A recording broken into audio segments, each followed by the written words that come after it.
వెస్టేజ్లో మనం ఏం చేస్తున్నాం? డబ్బు పెడుతున్నామా? ఏమన్నా వెస్టేజ్ ఆఫీస్లో మనం పోగానే వాళ్ళు ఏమన్నా డబ్బులు అడుగుతున్నారా? అన్నీ ఫ్రీ.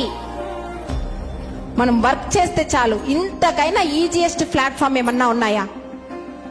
ఈ భూ ప్రపంచంలోనే లేదు నన్ను అడిగితే.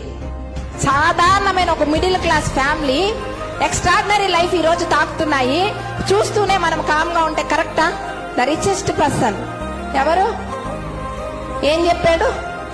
If I would be given a chance to start will over again I will choose network marketing. ఆయన ఒకవేళ మొత్తం క్లోజ్ అయిపోతే మళ్ళా మీరు ఏ ఇండస్ట్రీ స్టార్ట్ చేస్తారు సార్ అని అడిగితే నేను నెట్వర్క్ మార్కెటింగ్ ని స్టార్ట్ చేస్తాను అని చెప్పాడంట. నేను డాక్టర్, నేను లాయర్ అనేది గొప్పగా చెప్పుకుంటాం. నేను వెస్టేజియన్ అని గొప్పగా చెప్పుకుంటున్నామా?